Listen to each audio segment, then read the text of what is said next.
Okay, thank you all for being a part of this Hangout today. And you're all welcome to the 1BA Hangout April event brought to you by 1 Billion Africa under the 1BA Advocacy model. And our topic for today is the role of the African youth in promoting community development in Africa. And yes, we all know for the fact that there are many wrong things happening on the continent, but this is not killing our hope. We are very hopeful. We are very hopeful that Africa is actually rising, and whatever is happening is not stopping the Africa rising narrative. All right. And so that is why we've come up with this hangout to sort of inspire the African youth out there and to inform them that they can do something like you all are doing great in different parts of Africa. And so we really appreciate you for joining us. 1BA6 to empower the youth of Africa to be engaged in community level problem solving. And so once again, I would like to say that this event is live. You can visit the 1 Billion Africa Google Hangout, Google Plus, or follow the link on the Google Plus profile page.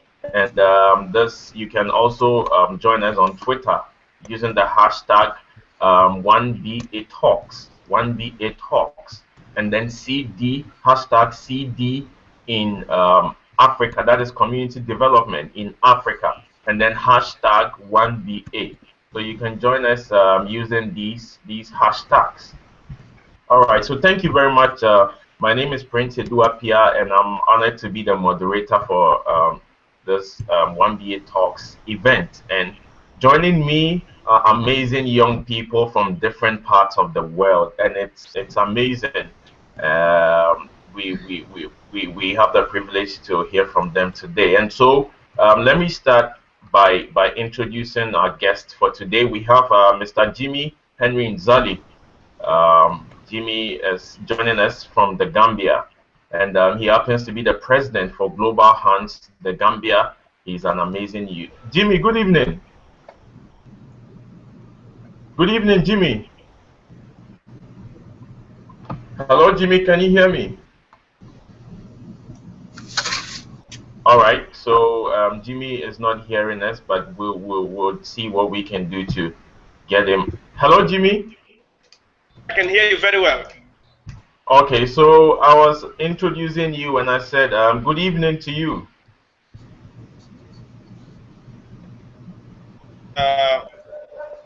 Good evening to you, Jimmy. Good evening, Prince. I can hear you. Okay, thank you very much.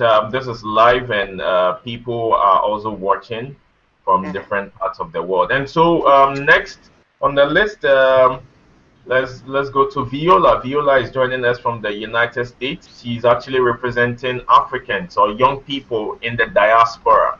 So this is a huge responsibility. Viola is the founder for Tebah Educational Initiative Incorporated. Hello, Viola. Good evening, or it's good afternoon. It's afternoon over here now. Good afternoon. All right. So thank you so much for joining us. We also have Brahim, Smail, the guy who has been all over the world. You know, he's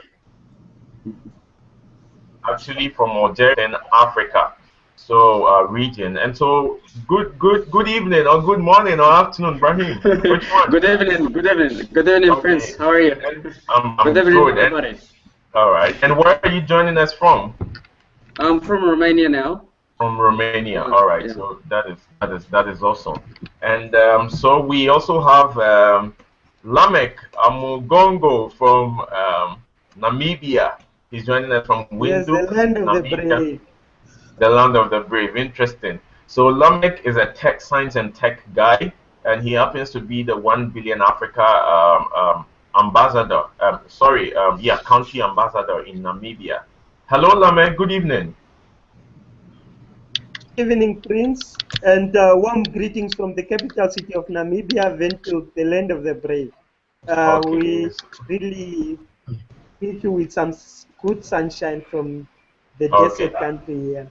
Okay, thank you so much. Lameck is actually a marketing officer. I don't know. I just gave him that title because he can talk so well about Namibia. You want to leave your country and join him. Okay, so we have Lalumbe joining us from South Africa. Lalu, are you there? Hello, Lalu. Lalumbe, can you hear us? Hello.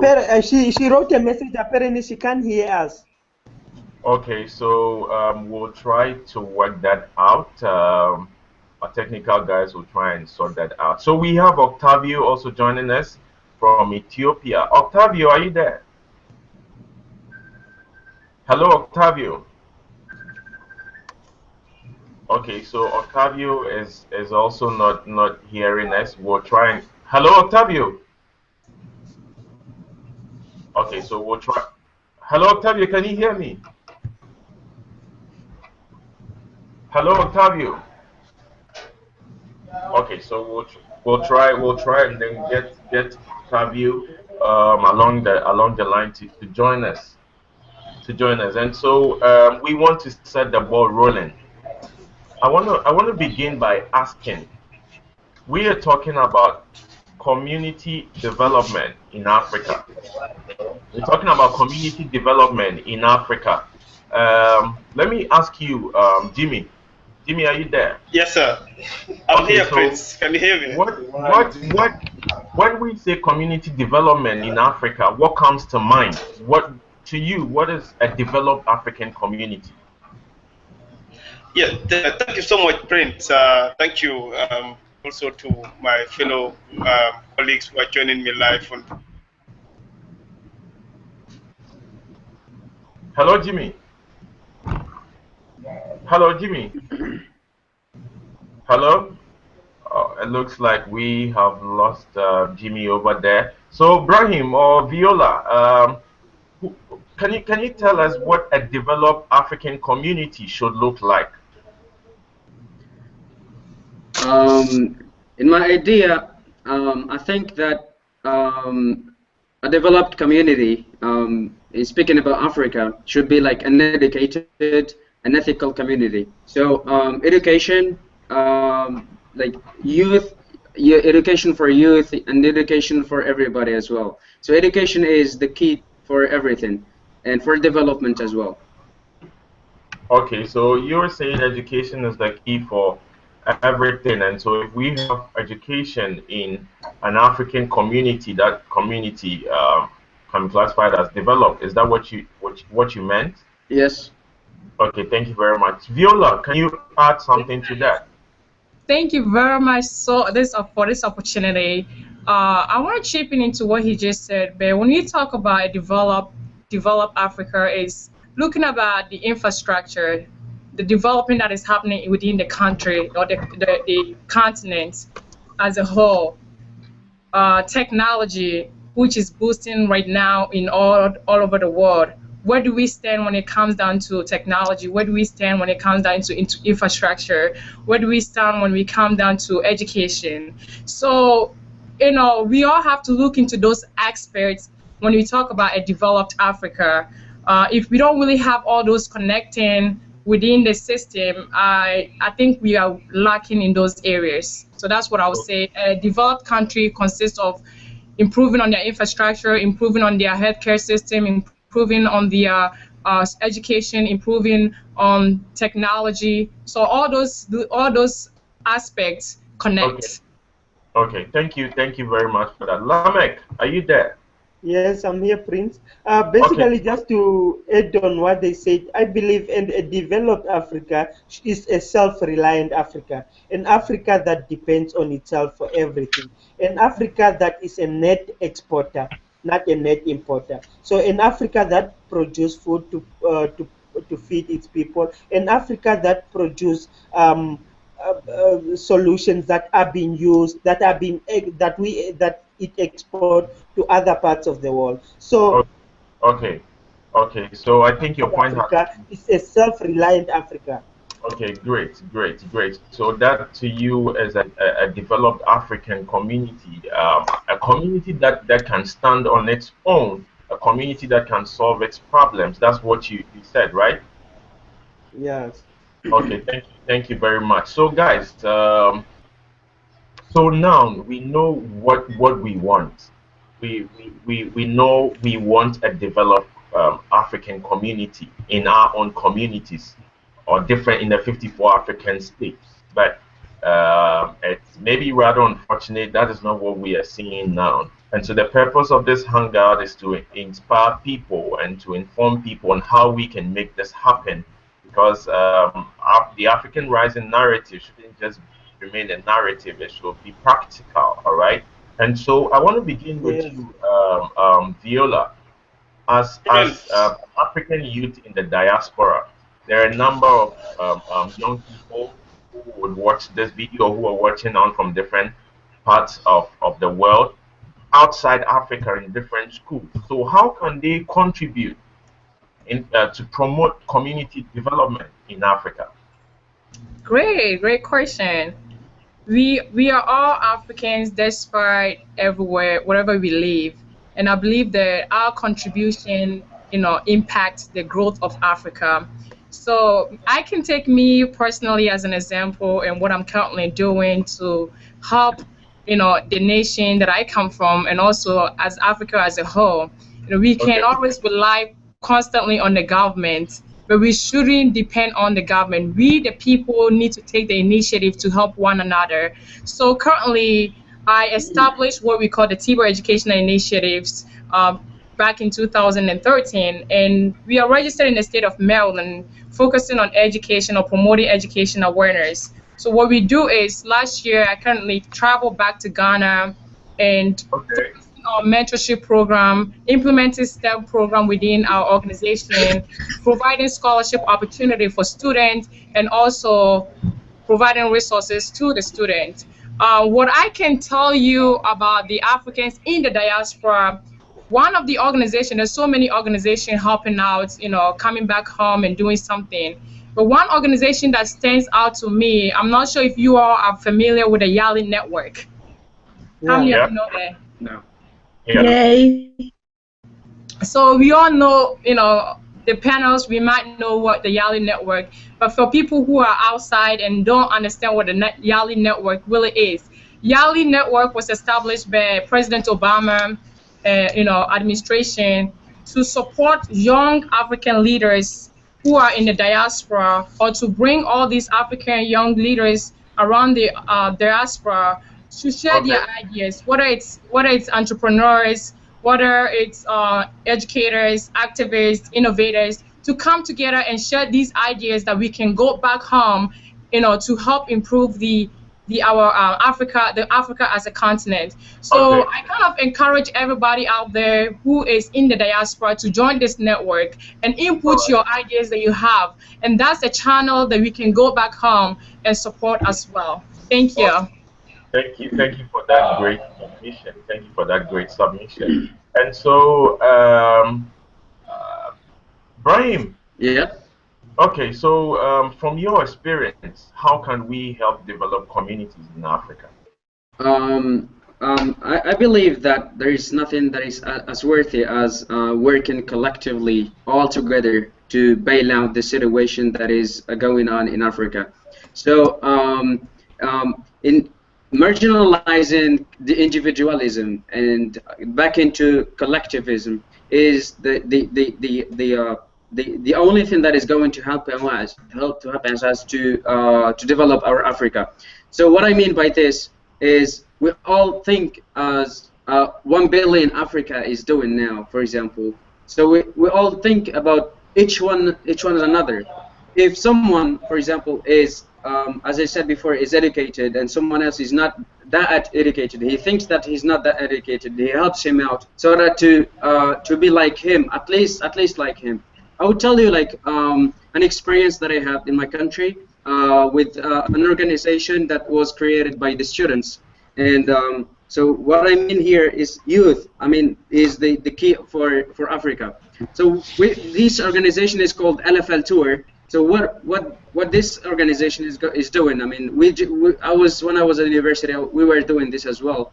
We go to remote areas in the desert, for example. We go to places where, for example, schools and institutions are not that available out there, and then we go all together there. For example, during the weekends, and then we teach the students who are out there who do not have that ability to join the schools and who are not able either concretely or abstractly to join the schools. So this is like one of the projects that we were doing in Africa, and this helps a lot. We also found like a lot of people who were really interested to join the organization, and this organization is not doing only one thing, doing a lot of things actually. For example, it's working also with another organization, I mean collaborating together, where they help people who are not able to do things in their lives. Okay. And, yeah. Okay, go ahead, Brahim. Go ahead. They help people who are not able to do things in their lives and who wants to achieve things in their lives. So why students? Why we did this with the students who are, it's like volunteering programs. Why we did this? It's like if someone, for example, is a student and is successful at the university, he goes to the remote area to teach students. So that student, he will think that one day, why not that he himself or herself one day to become like that person, and they would do the same thing. So the concept is they take the idea in hand and then they try to promote it in their lives. Okay, that's awesome. That's awesome, Brahim. Yeah. So, it's about. Hello, Jimmy. Are you there? Hello, Jimmy. Okay, Jimmy is still not hearing us. Lameck. Yes, Prince. Okay, yeah, Lameck. So looking at your background, we all understand that we are in a technological era of world now, and people are using technology in different parts of the world to do amazing things. Now, if you can tell us, how can the African youth leverage on science and technology? I know you have a background in computer science, computer engineering, programming, and apps and all that. How can the African youth leverage science and technology to promote community development, to help advance our communities in Africa? Okay, thank you very much, Prince. So I think let me start by saying that I think a lot of African youth, they're actually embarking on promising careers, and they are acquiring new skills that will allow the continent to grow. And let me also just give this wonderful statistic that, as Africans, youth, we actually have the power to solve with all our problems using our mobile technology. So I think first and foremost, young people, we need to embrace that mobile phones are the solutions for Africa. Mobile phones are the... What did you just say? Excuse me, Prince? Mobile phones are the solutions for... I think mobile phones are the solutions to most of our problems here in Africa. Yeah, so if you can expatiate more on this, how can this happen?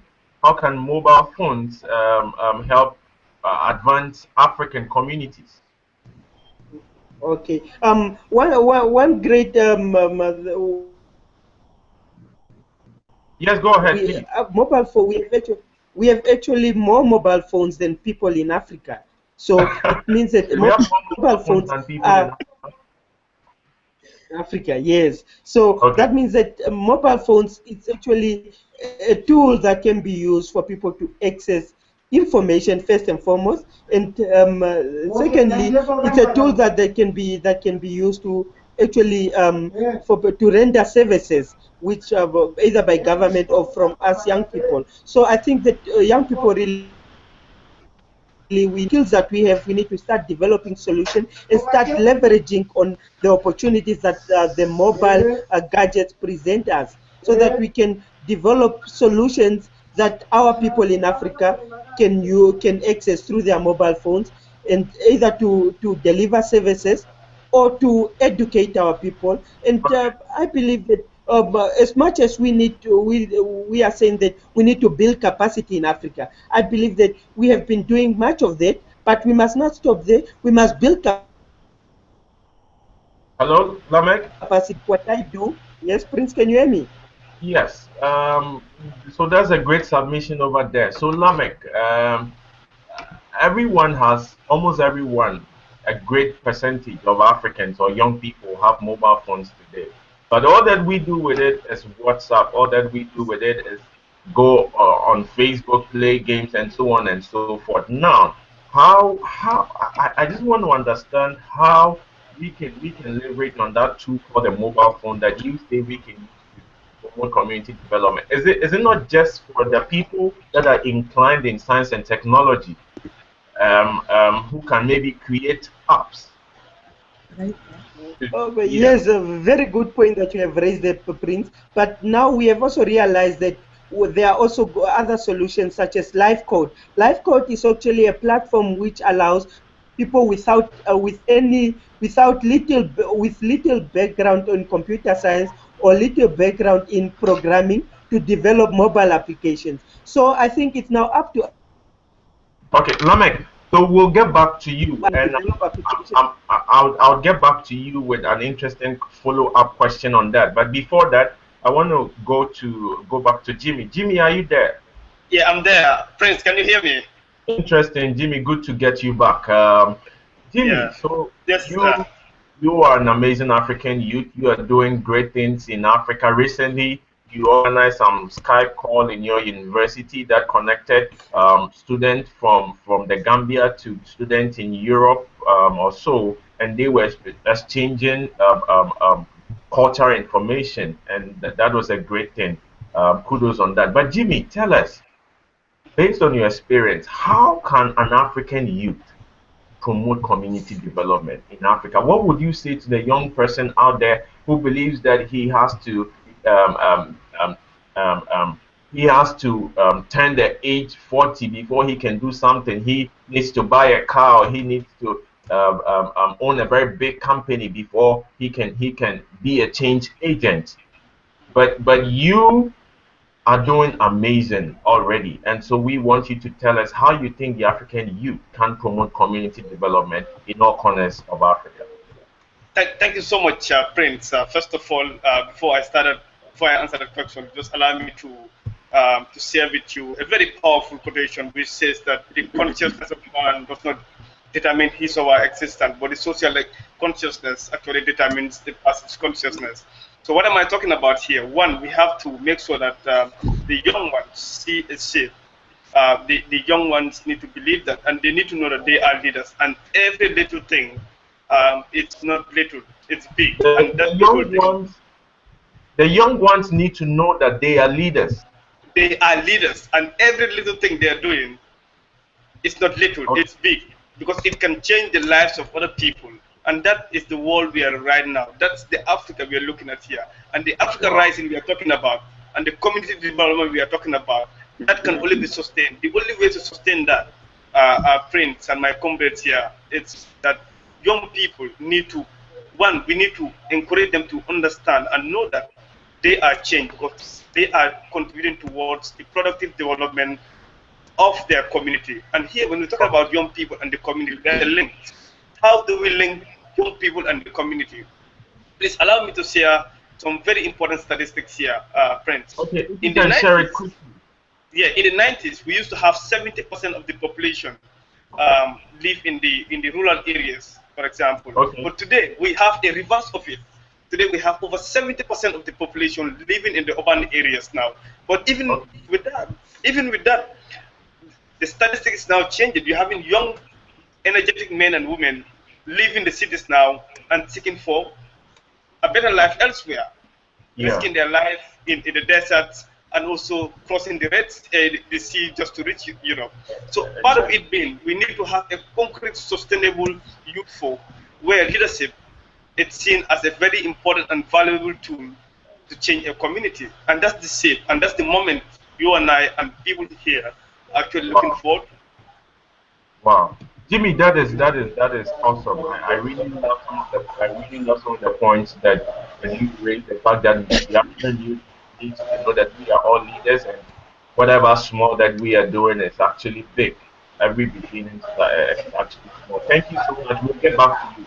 Let's see if All we right. can get to Lalumbe. Lalumbe, are you there? Yes, Prince, I'm here. I am so glad we have you online. So, Nalu, let's just get straight to the point. You are an amazing young woman doing great in, especially in rural communities in South Africa. And I like the fact that you say you want to empower, especially the youth in rural communities, because that is where you came from.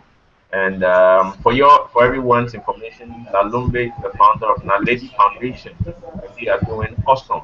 So, Lalu, if you can tell us, based on your experience, before that, you can tell us in let's say 10 seconds what you are doing, all right? In 10 seconds, and then continue with how do you think the African youth can promote community development in Africa? I'm currently working with children in isolated rural areas, and what we do is we basically encourage them in different fields in terms of education as well as livelihood, and for them to be more motivated. So, how I think we can contribute to community development throughout Africa is first we need to make the youth a part of the community Come again on that. Make the youth a part of the solution. by Hello? separating the youth. Can you hear me? Yes, Yes. you made a point. I want to find out if that is what I heard. We should make the youth a part of the solution. We need to make the youth. So, can you hear me? Yes, please go ahead.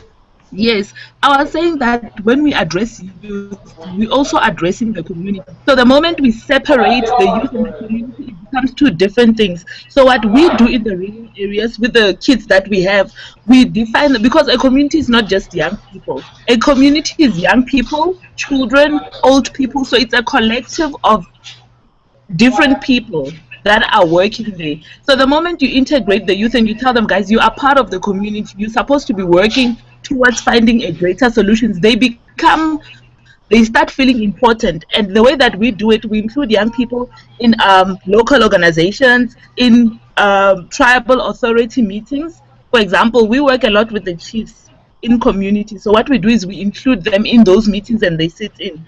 As a result of that, you get young people who are building up their confidence. They also they get skills enhancement, and they also take ownerships of the projects that we're running in the community. That way they're ultimately part of the community. Even if we're working at grassroots level, we try by all means to involve the young people in everything that we do. For example, what we do is we have a free internet cafe in one of the provinces. We try for the cafe, but ultimately in our basic computer lessons. This is very useful because most of the kids in the rural areas don't even know how to use a computer. But we put young people to run that project, which makes it so much easier because we don't have to follow up with older people. Young people are responsible for making that project grow because it's their own project. Wow, wow, that is an awesome submission over there, Lalumbe. Thank you so much. Thank you for joining us, Brahim. Yes. Okay, so we've had a number of interesting things across, and I want to ask this question. You see, there are a number of young people in different communities in Africa who I don't know, but they feel like okay, we need to go by the usual cycle. So we go to school, we find a school to go to, we go to school, we get a good job, we marry, we have kids, and then later we die. All right, but we Yes. can't actually transform the African continent this way. And so, based on the fact that okay, you visited a number of countries in the world. You're in Romania now. How would you compare the young people over there to the youth of Africa, and what would you say the way forward should be? Um, I would say there is one thing that everyone in Africa should believe, which is they should believe in themselves. They should believe that, I mean, every one of us should believe that he is created or she is created for something. We are living in Africa. We were born in Africa, not just because we are Africans or our parents are from Africa. It's just because we are people of Africa. I mean, we were born in Africa to do something in Africa. We were born in Africa because we are Africans and we have something to do for that. So, what I want to say concerning people, and you asked me about the difference between youth in other countries and the youth generation in Africa. So I would say there is nothing like there is no huge difference between them.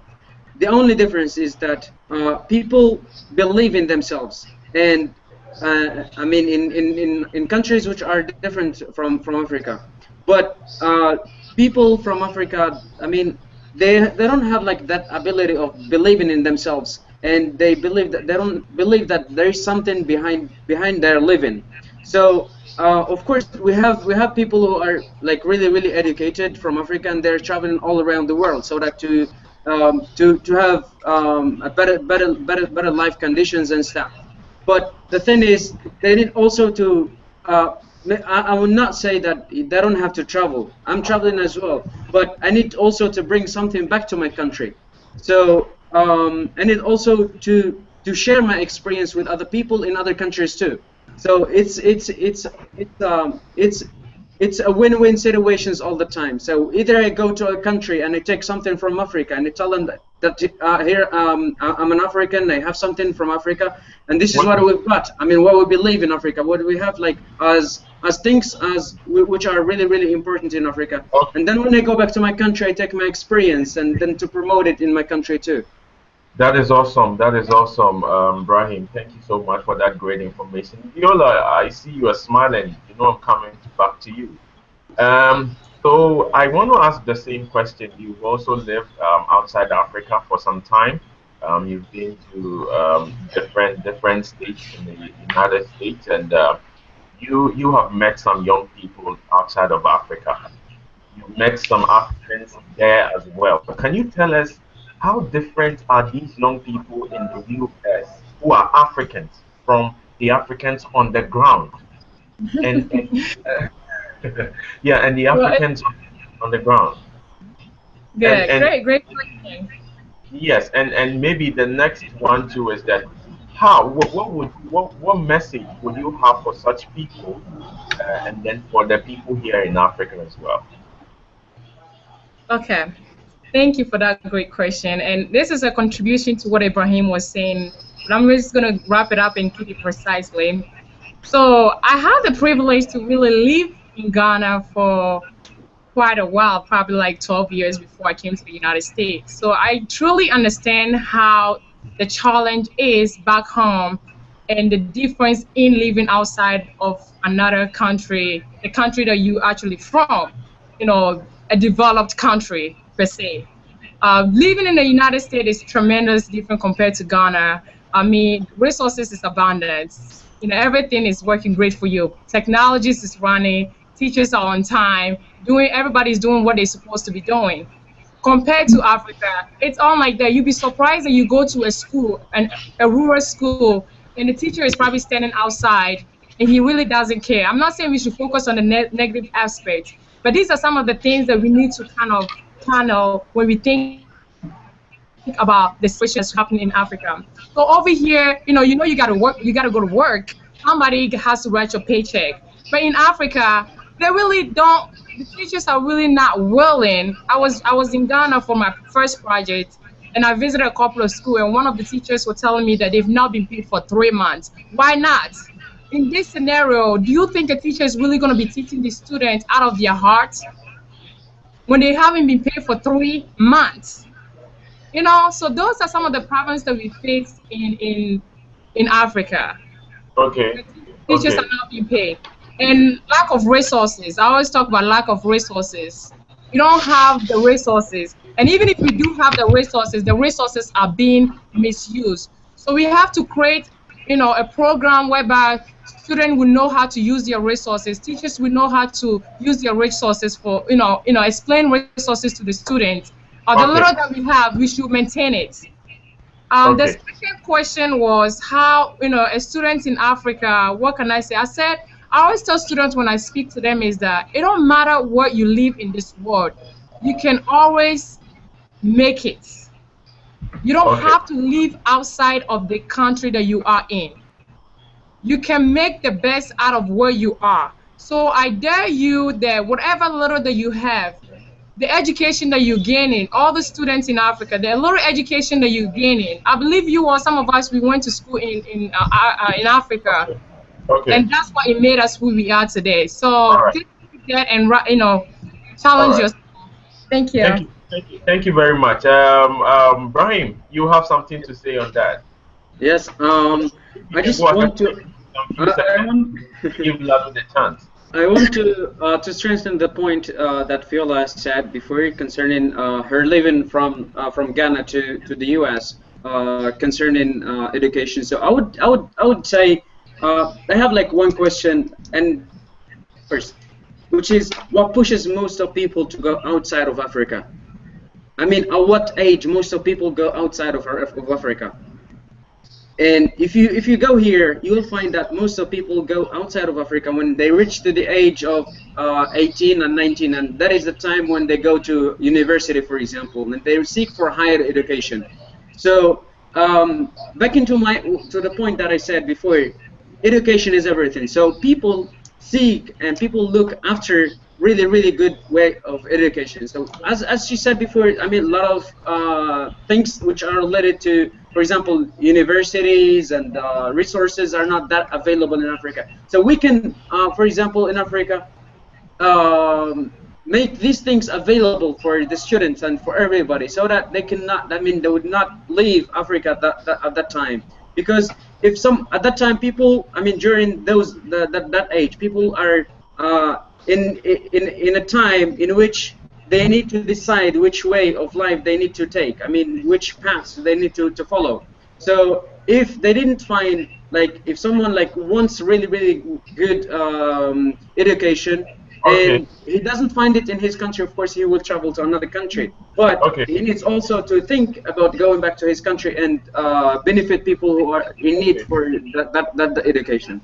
And I just, why I'm focusing on education more than everything, because everything can.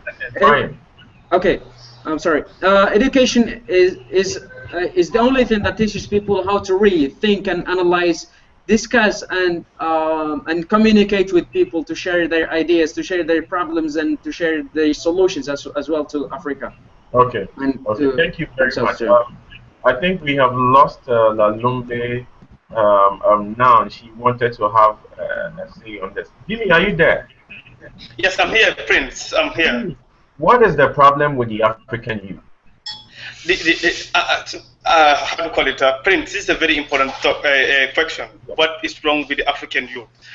One, we're suffering from what we call depression. Two, we're suffering from what we call psychological. What did you say?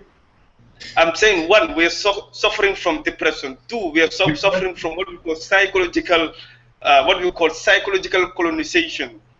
And the third point clearly is that you have to break those things down for us.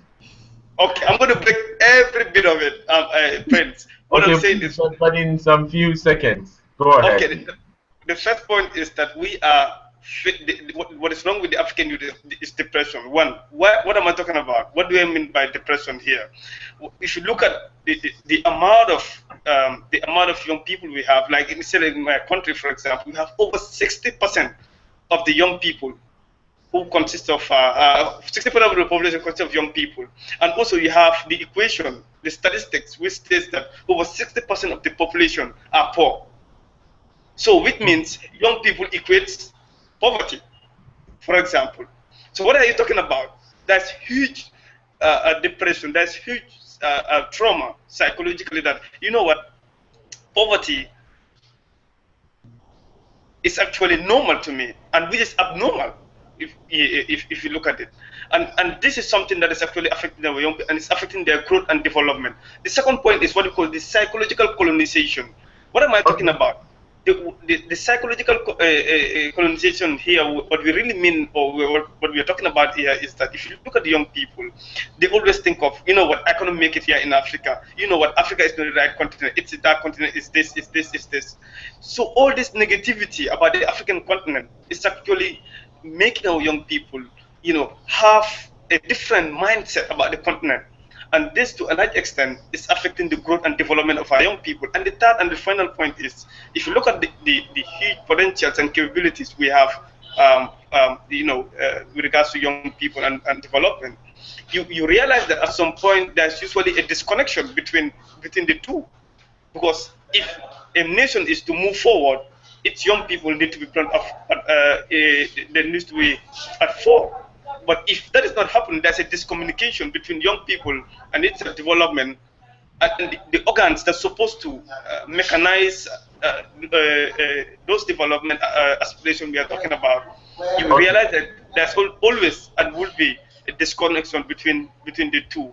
And that is why, as African youth, we need to continue to build capacities.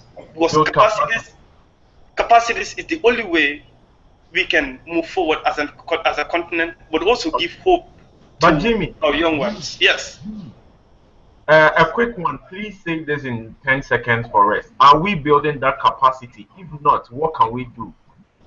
Honestly, Prince, if you look at the amount of youth organization and activities and civic engagement we have right now compared to the past years, it's unprecedented. One, the awareness is growing. That to a large extent means a lot. Second, if you look at the capacities that we are talking about here, people are now, and governments are now realizing the potential and the importance of education. And even if you look at most governments now, and if you look at donors now, they're targeting the four corners of a particular country. So which means education and accessibility is actually brought at the doorstep or nearer to the people. So in itself, we are giving you the power to change the world, which is education. And that is the only way we can move forward. And capacity building, Prince, I want to rest, is the power and the change that the young people are looking for. Thank you very much, Jimmy. The points are really great and interesting. Lalumbe, are you there? Yes, I'm here. Please have your say on the topic right now. The question was, what is the problem with the African youth? And the previous question that we asked Viola, you said you had something to say about that. I don't know if you still have something to say about that, or about this question on board, the problem with the African youth and what is the way forward. If you can quickly touch on that for us. Okay, I'll just combine the two. So the problem with us is young people. No. The problem is not the young people. Go ahead. The problem is we allow our African continent to define what African youth are supposed to be, or how we're supposed to be as. Just on that, I was saying when Viola was talking about education in Africa and not having resources or lacking certain resources. The thing is, we always look, the only reason we know that is I come from a rural area and I know amazing people who have done well. I know amazing teachers who teach very well and produce top students from those rural areas. Not because they have all the resources, because they don't complain about the resources that they have, and they use the resource that they have at that moment. So the biggest problem with the challenge with young people in Africa is that we're not looking at ourselves and we're comparing ourselves. We compare ourselves to the youth in America who don't have the same resources as we do. As a result, we get frustrated because they have so many resources at their disposal. We have very little to do with. And if we could appreciate the resources that we have and work on building on what we have, it would get much more done, as opposed to saying, but we don't have this, we don't have the best education, we don't have the best teachers, we have lazy teachers. Complaining about all those things doesn't give us results. So as young people, we need to stop comparing ourselves to any other country and look at Africa and look at what we can do with the resources that we have at the moment. Wow. That is really inspiring. Thank you so much for such a great information. Lameck. Hello, Okay, Lameck? thank you very much, Prince. Yes, Prince, I can hear you. Hopefully, you Yes. can all hear me. I think, let me just contribute. I think the biggest problem for African young people is that we feel pity for ourselves, first and foremost. And like what ourselves to others. But I think we must realize that we are in Africa for a reason. We are in Africa to be the change we want to see. And hence, as African young people, we need to start doing now. And no, we always have an excuse of capacity, capacity, capacity. But I'm saying that we have been talking about this thing for too long now. I can assure you that Africa has the capacity. Africa has the capacity to become the self-reliant continent Why it's then supposed to are be. we, Africa has the capacity to yeah, so if we have the capacity, Lameck, stand up. like you're saying, so what do we then need to do? What is breaking from that chain of progress I and think what is missing is action, Prince. What is missing is action. We Africans, we are always the ones complaining and everything, but we are not doing anything. their voice Let's in life start in doing that comment? something. Let's start developing solutions. Let's start. If we say education is a problem, as young people, educated young people, let's volunteer ourselves to educate volunteer ourselves to build capacity. Let's volunteer ourselves to start doing things, to start really doing things. Like what we are Wow. basically doing now, we are running what we call the open data. When I started this, everyone thought it's a dream, that we can never have a small boy telling government that they must open up data. It's good for everybody for data to be open. But now everybody is starting to listen. And now we Wow. are starting to use this open data to build applications. Not only applications that will help ourselves, but applications that will enable everybody, Okay. that will ease access to Lameck, health. is that what you partnered? 1 billion Africa partnered some other institutions in Namibia to do the Yes, recent hackathon? that's actually yes, that's actually what we. I'm 1 billion Africa partnered up with SAIS and also with Namibia Business Innovation Institute, and we are not joking when we want to see action now in Africa. We want to see applications develop in Africa that are being used everywhere in the world. And I think we can also learn from two solutions that are from Kenya, Ushahidi for one, and Okay. M-Pesa. These are actually mobile solutions that Africa has exported to the world. So, Okay. lack of skills, lack of infrastructure. I think we have the infrastructure in Africa. Like Lalumbe said, let's deal with what we have. Let's use what we have, and let's get the notion of doing more with less. I think if we start doing that and start acting, I think Okay. Africa will be the continent it's supposed to be. Thank you very much. Thank you very much, Lameck. Jimmy, if you can quickly touch on that, and then we move to Viola, and then we'll see how we can wrap up this. Yeah, Lameck, what I want to say is Lameck's point is very important. It's clear. But what I want to say in terms of capacity, that we have to understand one thing, which is very, very clear and fundamental. If change is to happen, there must be a proper orientation of the human mind. And that is what we mean by capacity here, that we have to go down to the grassroots level. And that is where we will create leaders. That is where we will create a voice. And that is where change is needed.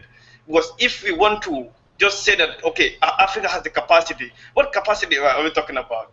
When there's no awareness creation, when there's no accessibility, when we as leaders, we're not going down to their level, when we are continually being questioned in terms of how represented are they represented?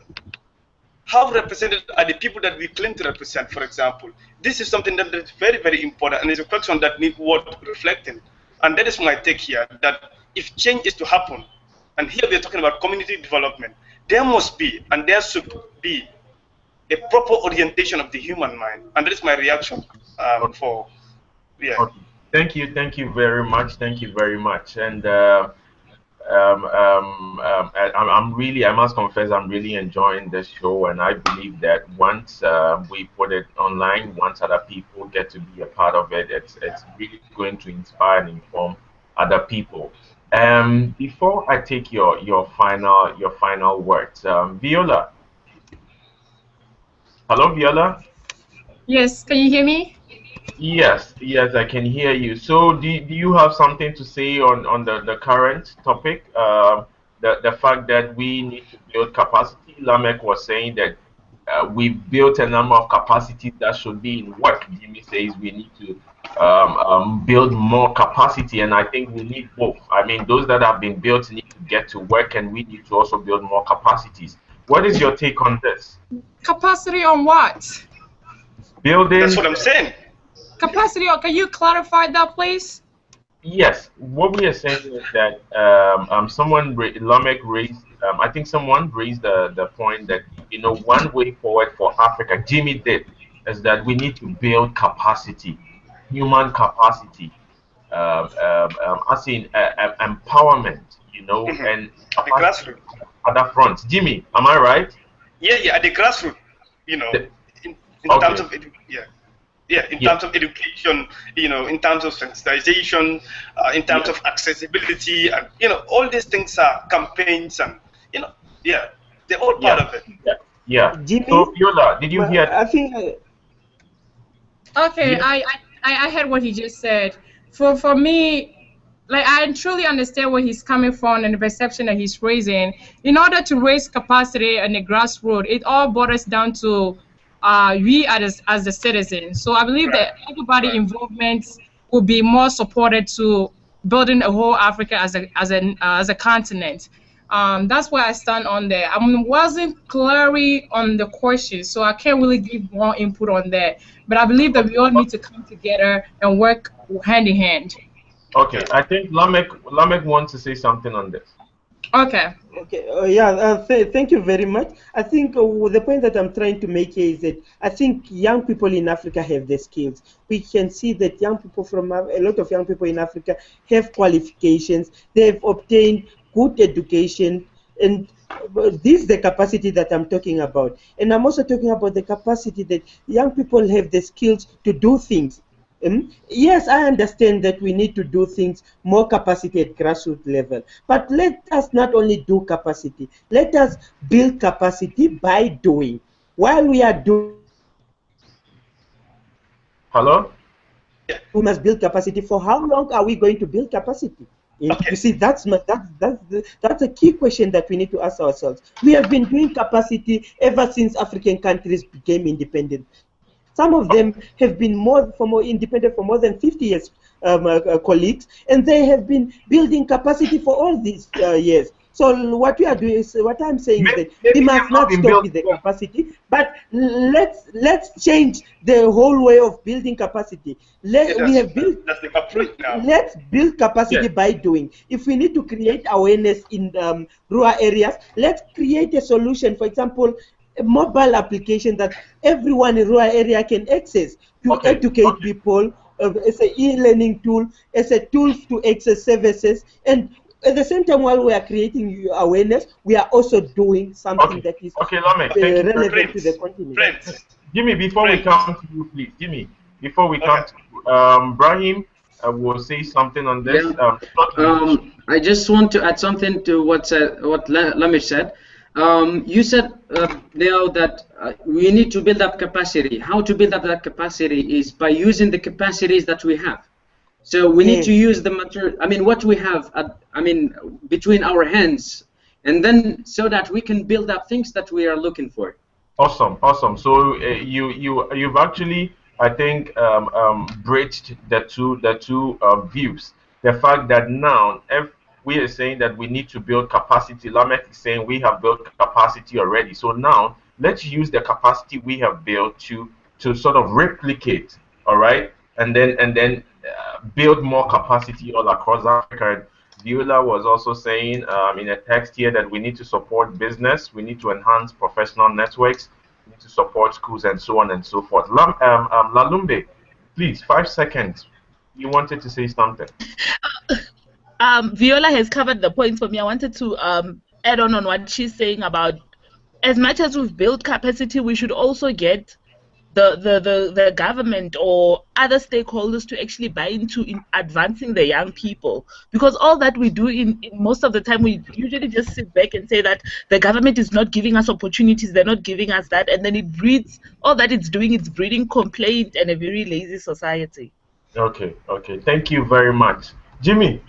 Yes, Prince, allow me to share something in terms of my Give me experience in 10 seconds, please. After this, we okay, want to take it away. okay, in 10 seconds. I'm sure you are aware of it, that currently we just we recently opened our hub here in at Mandua, and Mandua is actually Yeah, yeah. is actually at the rural area, and where we have a big hub where we have professionals coming from the UK, from America, from the South. They come and capacitize young people. And every 3 months, we'll have experts coming here, but also we'll have young people from all around the world to come to the Gambia and actually engage in capacity building. So what are we talking about here? We are talking about a transformational tool where practicality is put at the fore, where young people are seen as the interest and the engine that can change the world. And here we're talking about a number of issues. Yes, what we need practically is practical capacity, where, for example, we solve our solutions. Let's say, for example, malaria is a deadly killer disease. What are some of the things that we're doing or we can do to avoid this or to solve this? We look at climate change, for example. What mechanism, what tool, what capacity can we come to handle this thing, for example? You talk about health. You look at our health sector. You look at leadership. All these things combined help us to shape a better world and to represent the African youth. And that's the change and the weapon that we're looking for to give to our young people, to have community and community development. Friends, yeah. Thank you very much. Thank you very much, guys. And this is brought to you by 1 Billion Africa. This is 1BA Talks under the 1 Billion Africa Advocacy model. And we believe 1 Billion Africa is in our blood. We believe that, some young people are doing great already in Africa, but there are many more. There are about 1 billion people more who could be doing more great stuff for Africa. And that is where we believe that the strength of Africa lies. And so, guys, finally, I want you to give your final say. What do you have to say to the African youth out there? And we want to start. We want to. Yes, we have to end it, guys. The time is actually running, and maybe we have to do a part 2 of this. Lalumbe said it. That's fine. That's okay. Maybe we'll do a part 2 of this. And so, Lalumbe, we want to start with you. What message now that people are going to watch this video, this talk? What message do you have for the African youth out there? How can we work to see this transformation, or what power, word, or inspiration do you have for the African youth? Okay, as young people, we need to stop comparing ourselves to all the other continents. Let's do with what we have. Let's work on building Africa, not building Africa in comparison to the States or building Africa in comparison to Europe, but building Africa because we are our own country. We are our own continent, sorry. But yeah, that's basically the advice that I have for young people around Africa. And we're doing amazing work. We are an amazing bunch of young people, and we can do better, and we can take this country forward. Continent, sorry. Yes. You are looking forward to a United Nations of Africa already. Yes, that is yes, that's it. Brahim. Yes. You are traveling all over the world. Give us your final say on this, please. All right. All what I can say here is that the role of youth in Africa is to believe and to dream and act and achieve. So they should believe in themselves, dream about the change that they want to share and to share between themselves and between the others, and act and achieve, because youth are considered as spring of life. Okay. This is what all I can say. Okay. Great. The youth is what? It is spring of life. It's the spring of life. That is also, maybe you can write a book on that. Spring of Africa. Yeah, that's powerful. Thank you so much. And I want us to get on to would leave. Okay, let's come to Lameck. Lameck. Okay, Hello, Prince. I think yes. I think one message that I have for Africa, and African youth in particular is that African youth, let's rekindle the ideas of Ubuntu. I think that is very key. African unity is key for full Okay. potential. That's one. And we have to understand that we are one people, and for Africa to move on, all African continents must be developed. No African country should be left out. All Okay. African countries have to move together. And I think we have to, as young people, we must take innovation, we must take technology to the rural areas to solve our local problems, and making more and try to make innovation more inclusive by engaging more young people and the women, especially in rural areas. And I think that if we do that, will solve most of our problems basically. Okay. And young Africans, we are the catalyst of change. We are the change we want to see. We are not in Africa because it's a mistake. We are in Africa because we are supposed to make Africa the continent it's supposed to be. Awesome. Awesome. Thank you so much, Lameck over there. And Timmy, are you there? Yeah, of course, Prince. Not yet, Jimmy. Ladies first, before we come to you. Okay, all right. Let's hear from Viola. So, Viola, what are your final words representing Africa in this conversation from the diaspora? What is your final word? Well, I just want to say it has been a great talk with you all, and it's sad that it's coming to an end. But I wish we can do more of this as time goes on. My final words for the Africans in the diaspora will be that, we leave our continent and we come back to a different continent. We get so much opportunities out here. It's time for us to take those ideas that we have gained around these nations that we are and go back home and work in our countries, help develop our nations.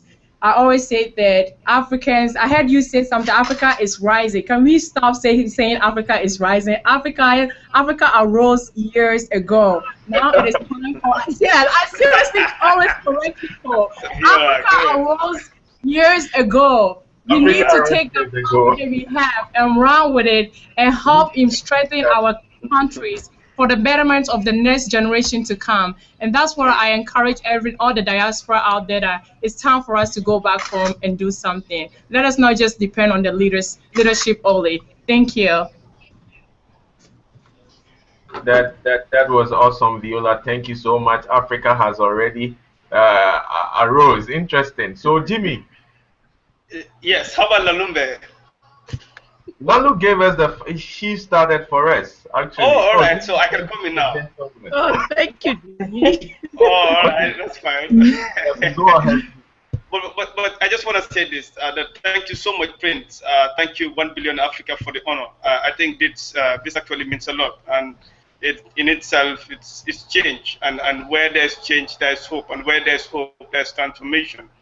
So I'm incredibly grateful for the experience. The message I have for young Africans and Africans like myself and you out there is that every little thing makes you change. And if you change, you transform. And if you transform, you touch the lives of people. And that's the trend, and that is the hope that Africa has been looking for. So for us as young people, for us as change makers, we shouldn't also be seen as armchair revolutionaries or armchair leaders. We should go beyond that. We need to be more practical and pragmatic, because that is what the society is looking forward to. Because already the expectations are high. And once the expectations are high, it means more responsibility is given to you. So your experience and your knowledge, you need to go down there and share it with the people. And that is what the Africa we want. Because if we as Africans and young Africans continue to build from that foundation that Africa has hope. Yes, it's good that Africa has hope, but the future of Africa lies in us believing and dreaming. And that is the only way we can move forward as a continent. So I just want to say that joining this diverse group from different countries, I'm incredibly grateful and also honored to be part of this. I just want to say thank you so much. We are looking forward to a continuous partnership and collaboration Sure. as we continue to dream for a better Africa and the world at large. Because it's not only about Africa, it's also about us being leaders and representing the world. If you look at the leadership crisis, you look at the change, if you look at what is happening, leadership is needed. And you and I are the change. And you and I, the experience and the knowledge that we're gaining right now, we're looking forward to being there. We're looking forward to going up there and making things happen, friends. So I just want to say thank you, guys. I've learned a lot from all of you. And honestly, I'm leaving this room. Thank you so much, Jimmy. Yeah, thank you. I can talk. I can keep talking and talking. Hello, Jimmy. Yes, Prince. Hello, Jimmy. I can hear you, Prince. Yes, I see you are looking forward to the part 2 already. Thank you so much. Thank you so much, and guys. This is where we draw the curtains down to 1BA Talks April event. Thank you so much for being a part of this, and we believe that this information is actually an inspiration to transform some lives out there. And like Viola said, Africa is already up and moving. Africa is already up and moving. So let's keep doing what we are doing. Thank you so much for joining us. You're welcome. My name is Prince Adu-Appiah. It's been brilliant having you all here today, and thank you so much. 1 billion Africa. Let's keep turning problems around us into projects. Let's keep being agents of change. Brahim, Viola, when you meet an African youth in the US, in Romania, tell them, guys, let's be the change agents. Lalumbe, Lameck, Jimmy, Octavio couldn't join us. Guys, let's keep the fire burning. Thank you so much for joining us, and God bless you all. Have a good evening.